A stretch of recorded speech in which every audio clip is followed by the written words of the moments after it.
19h dans tous nos studios. Mesdames, Messieurs, bonsoir. Merci de nous rejoindre à la session de l'information sur la 102.3. Le sommaire. La Cour constitutionnelle confirme la réélection de Patrice Talon au KO au premier tour lors du scrutin du 11 avril dernier. La haute juridiction a procédé cet après-midi à la proclamation définitive des résultats.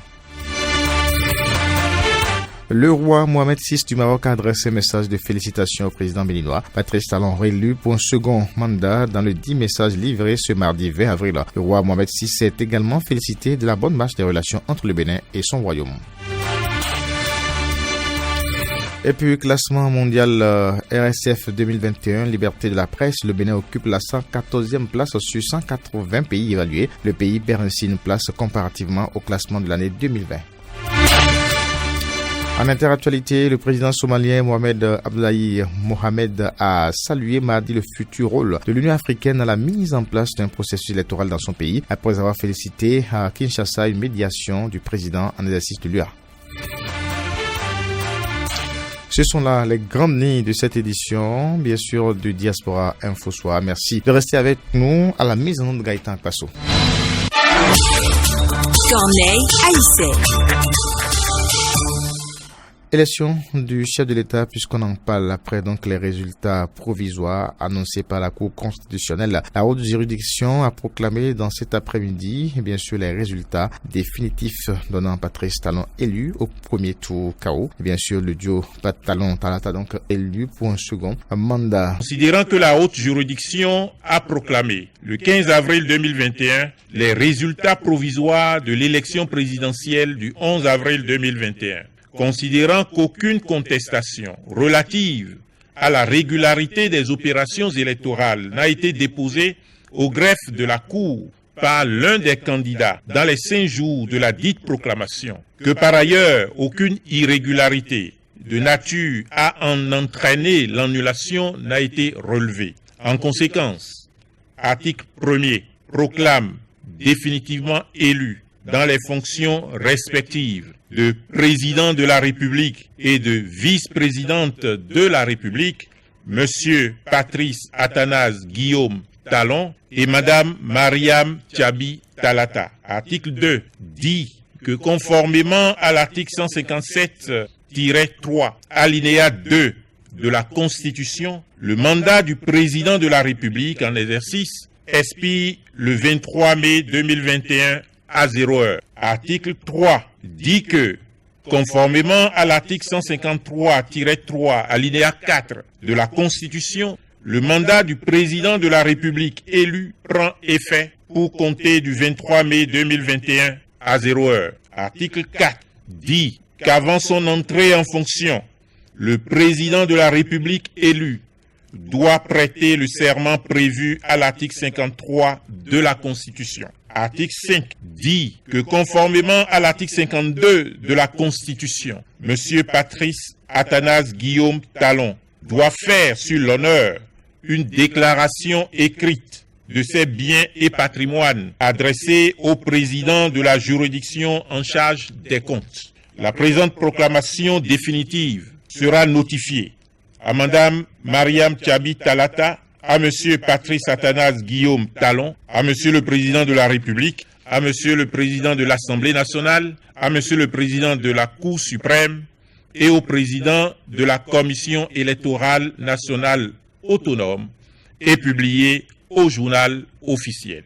Le roi Mohamed VI félicite Patrice Talon pour sa réélection à la tête du Bénin et réaffirme son engagement à s'investir dans la coopération entre le Bénin et le Maroc. Le souverain marocain se félicite de l'état excellent des relations diplomatiques qui durent depuis 1991 entre les deux États. Il a assuré au chef de l'État béninois sa ferme détermination à continuer à œuvrer avec lui en vue d'élargir les domaines de coopération bilatérale au service des deux peuples et du continent africain. À l'issue du processus électoral ayant conduit à la tenue de l'élection présidentielle du 11 avril, les responsables de l'ONG SUSMEC ont fait une sortie mardi 20 avril. Objectif, restituer à l'opinion publique les résultats de leur action de participation. Je vous invite à suivre un extrait de la déclaration lue par le président sartunais Komlan Rompé. Consciente en effet que cette élection présidentielle qui s'est déroulée dans un environnement de réforme électorale et législatives sur fond de tensions, d'opposition et de conflits politiques, l'ONG, en tant qu'organisation de la société civile, a dès lors pris la résolution de jouer sa partition. Dans ce cadre, et conformément à ses objectifs, à savoir œuvrer pour la paix et contribuer au renforcement des acquis démocratiques, elle a mis en place un projet dénommé Élections, démocratie et paix, et à cet effet. Et dans la mise en œuvre de ce projet, l'ONG a mené diverses activités avant, pendant et après l'élection présidentielle de 2021. Nous voudrions ici attirer avec insistance votre attention sur un fait majeur. Il s'agit de la polémique autour du taux de participation lors de cette élection présidentielle. Nous avons confronté nos chiffres mis à notre disposition par nos observateurs déployés sur les 546 arrondissements que compte le Bénin avec ceux de la Sénat. Et nous pouvons vous dire, sans risque de nous tromper, que le taux de participation est bien sûr au-delà de 50%. Un taux officialisé par l'instance chargée d'organiser les élections en République du Bénin. C'est simplement vous dire que nous sommes totalement en phase avec la Sénat. À l'endroit des institutions de la République, œuvrer pour des élections consensuelles, sécurisées et transparentes. Renforcer le professionnalisme des forces de l'ordre pour la maîtrise des violences en période électorale. Chers confrères, au lendemain de l'élection présidentielle du dimanche du 11 avril 2021, l'ONG SUSMEC a rendu public un communiqué pour féliciter le peuple béninois, les institutions impliquées dans l'organisation du scrutin, en l'occurrence la Sénat, pour le défi relevé. Aussi, l'ONG a-t-elle appelé les candidats perdants à faire preuve d'élégance démocratique en reconnaissant leur défaite pour la stabilité politique de notre pays. Par ailleurs, d'autres actions viendront après cette déclaration de presse de restitution de la participation de l'ONG SUSMEC au processus électoral pour mettre un terme à ce projet dénommé Élections, démocratie et paix. La réélection du chef de l'État Patrice Talon, on en parle toujours. Le maire d'Abomey-Calavi félicite le président Talon pour sa brillante réélection au premier tour de la présidentielle d'avril 2021. Dans une interview accordée à Diaspora FM par téléphone, Angelo Awandinou encourage le président Talon pour son second mandat et remercie l'électorat de Calavi pour l'énergie déployée sur le terrain et en profite pour parler des attentes de sa commune de ce second mandat. Écoutons Angelo Awandinou. Mais les attentes sont là. Beaucoup de grands projets ont été déjà lancés au niveau de la commune de Calavi. Les attentes que ces projets aillent à leur terme et l'assainissement de la commune d'Abomey-Calavi annoncé par le président est vivement salué par la population et nous l'attendons et c'est quelqu'un qui dit tout ce qu'il fait. Donc par rapport à ça, nous n'avons aucun doute. Nous sommes prêts à l'accompagner et la population l'accompagne comme d'habitude. On parle maintenant liberté de presse au Bénin. Reporters sans frontières SF a publié son rapport sur l'état de la liberté de la presse dans le monde au titre de l'année 2021. On note pour le compte du Bénin une difficulté à remonter la pente. Dans le classement mondial 2021 de la liberté de presse, le Bénin occupe la 114e place sur 180 pays évalués. Le pays perd ainsi une place comparativement au classement de l'année 2020. Cette fois-ci, le Bénin obtient un score global de 38,18 contre 35,11 en 2020. Le coordinateur national de la résistance, l'ancien ministre Kandil Azanaï, s'est fendu ce mardi 20 avril 2021 d'une déclaration politique dans laquelle il apporte le soutien de la résistance aux personnalités politiques interpellées suite aux violences préélectorales et rend responsable le président Patrice Talon de l'état de la démocratie dans le pays. Pour tous les peuples ayant eu contact avec les vertus de l'état de droit et ayant apprécié le lien entre dignité, liberté et humanité, tout fauteur de démocratie est inévitablement un fauteur de paix, publie l'ancien ministre Kandil Azanaï, coordinateur national de la résistance au pouvoir de Patrice Athanase Guillaume Talon.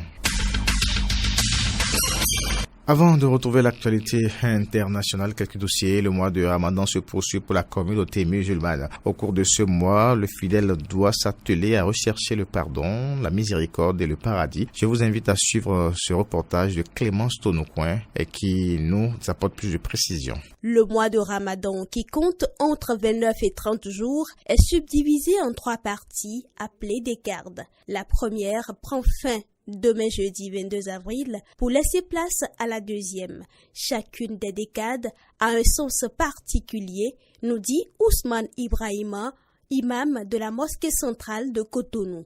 Le mois de Ramadan se subdivise en 3 décades. La première décade que nous passons en ce moment, elle est constituée pour acquérir de notre Seigneur le pardon, son pardon. Et la deuxième décade constitue la période de la miséricorde. Les termes pardon et miséricorde peuvent prêter à confusion, mais l'islamologue Harissou Zakari révèle la nuance entre les deux expressions. Le pardon s'obtient dans ce bas monde. La miséricorde ne s'obtient pas dans ce bas monde. Ça s'obtient, même si tout à l'heure je vous dis que Dieu vous fasse miséricorde, c'est dans le compte de l'au-delà, pas dans le compte. La dernière décade, quant à elle, paraît plus importante. C'est au cours de cette décade que le fidèle musulman va à la quête du paradis. La dernière qui est la plus importante, comme vous venez de le dire aussi, c'est la période pendant laquelle nous allons à la quête, à la recherche du débarrassement de l'enfer, à l'intercommunanar. Considérons que les 11 mois passés, vu les mauvais actes, nos péchés que nous avons eu à commettre, tout cela nous ont déjà fait compter parmi ceux-là qui méritent déjà le châtiment. Et ce mois béni du mois de Ramadan qui nous est prescrit est réservé pour que nous puissions nous débarrasser par nos bonnes œuvres, par l'observance du jeûne, nos veillées de prière et notre abstinence de tout ce qui est mauvais et que nous avons l'habitude de le faire. Tout ça va nous permettre de nous débarrasser de l'enfer. Donc nous implorons Dieu que cela soit ainsi pour tout le peuple béninois, pour toute la nation d'ailleurs même, pour tout le monde entier, que nous puissions arriver à fournir beaucoup d'œuvres, de bonnes œuvres qui vont nous permettre l'accès au paradis et qui vont nous faire éloigner de l'enfer. L'islamologue, dans un message à l'endroit de la communauté musulmane, invite les fidèles musulmans à beaucoup prier. Je tiens à souhaiter une bonne suite du jeûne de Ramadan à tous les imams et aussi à tous les musulmans de la communauté musulmane du monde et en particulier le Bénin, tout en disant que ce jeûne dans lequel nous sommes, nous allons lancer un appel à tous les musulmans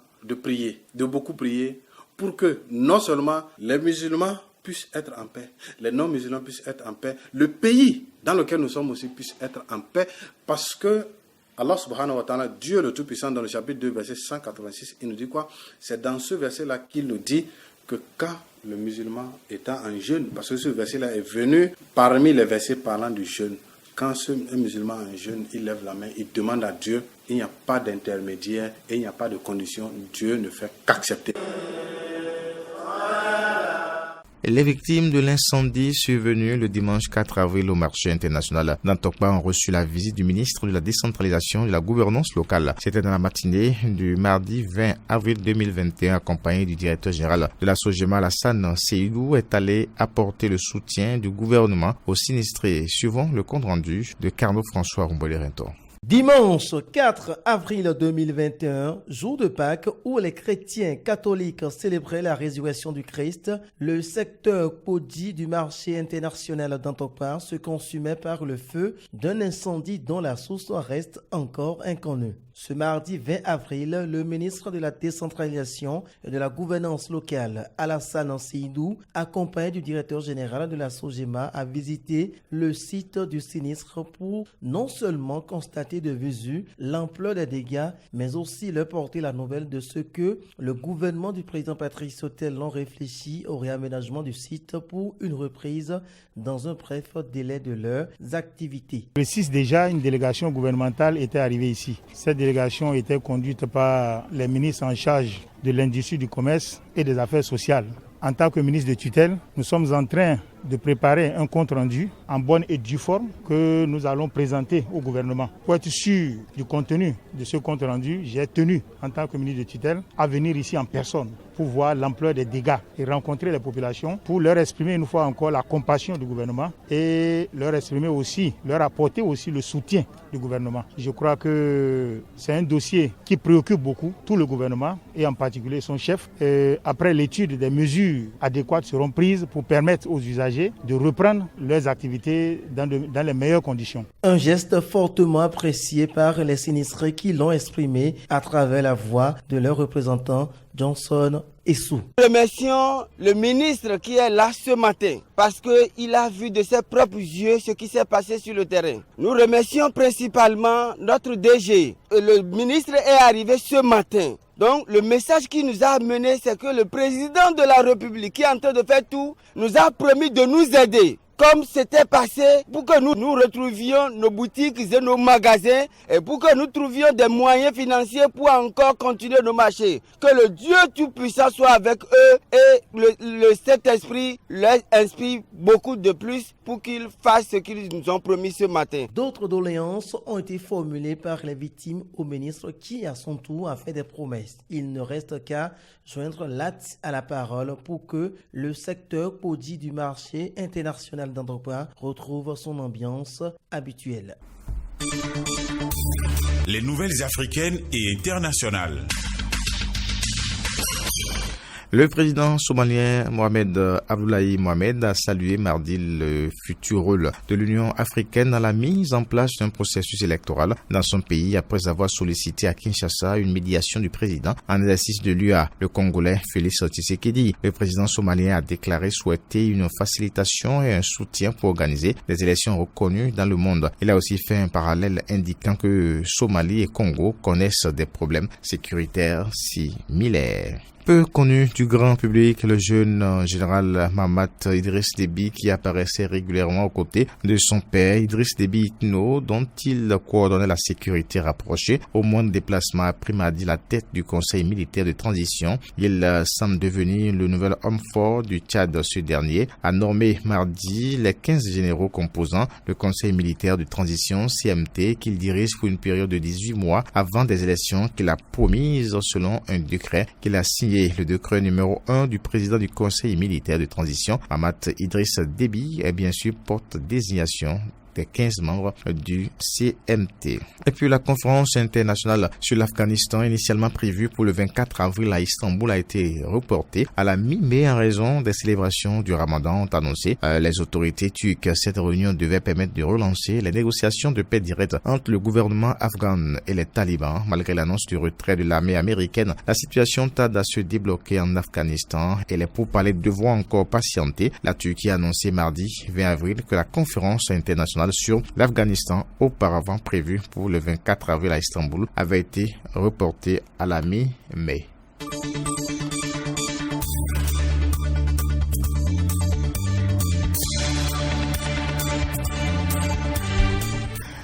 Et c'est la fin de cette édition. Mesdames, Messieurs, vous l'avez certainement constaté. Merci de votre aimable attention. Gaëtan Akpasso a assuré la mise en onde au micro. Corneille Aïssé, bonsoir chez vous et à demain.